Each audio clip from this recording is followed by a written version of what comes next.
தன்னுடைய வாழ்க்கையிலே கிட்டத்தட்ட ஒரு 15 ஆண்டுகள் ஒவ்வொரு காடுகள், மலைகள், சிங்க கெபிகள், ஒரு சிங்கத்தினுடைய ஒரு கெபிக்குள்ள ஒரு ராத்திரி முழுக்க போக்குறது சுலபம்னு நினைக்கிறீங்களா? ரொம்ப கஷ்டம். சிங்கம் வந்துருமோன்னு பயம். ரெண்டாவது, மிருகங்களுடைய குகைக்குள்ள போய் பார்த்துட்டீங்கன்னா, மிருகங்களுடைய குகைக்குள்ள மிருகங்கள் பாத்ரூம் வெளியே போயிட்டு உள்ளுக்குள்ள போய் படுத்துங்காது. மாடு நம்ம கட்டி இருக்கிற இடத்துல தான் என்ன போடும்? சாணி போடும். கோழி நம்ம அது எந்த இடத்துல இருக்குதோ அந்த இடத்துல தான் அது அது வேஸ்ட் எல்லாம் போகும். ஆடு எந்த இடத்துல கட்டி இருக்கிறோமோ அந்த இடத்துல தான் புழுக்க போடும். அந்த மாதிரி மிருகங்கள் இருக்கிற குகைக்குள்ள அது அதனுடைய மல ஜலங்களை வெளியே கழிக்காது. எங்க தான் போகும்? அதுக்குள்ளதான் போகும். அது ஒரு குகையா இருக்கும். அது ஏர் சர்க்குலேஷன் கூட இருக்காது. பட் தன்னுடைய உயிரை சவுல் நிமித்தமாய் துரத்தப்பட்ட தாவீது தன்னுடைய உயிரை காப்பாற்றுறதுக்கு எங்க போய் உட்கார்ந்துருக்கிறாரு? இன்னும் சிங்கம் சில நேரத்தில் அது வெளியில பிடிக்கிற அந்த மிருகங்களை கொண்டு எங்க வச்சு சாப்பிடும் தெரியுமா?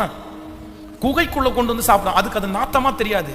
ஆனா உள்ளுக்குள்ள இருக்கிற எலும்பு துண்டுகள், உள்ளுக்குள்ள இருக்கிற சின்ன சின்ன கறிகள் எல்லாம் 4-5 நாட்கள் கடந்தா அதுல என்ன வரும்? நாத்தம் வரும்.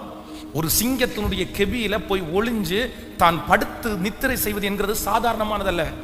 ஆனா சவுல் தன்னை துரத்தின ஒரே ஒரு காரணத்திற்காக தாவீது நிறைய சிங்கத்தினுடைய கெபியில, நிறைய கெபிகளில் போய் அவன் ஒளிஞ்சுக்க வேண்டிய சூழ்நிலைக்கு தள்ளப்பட்டான்.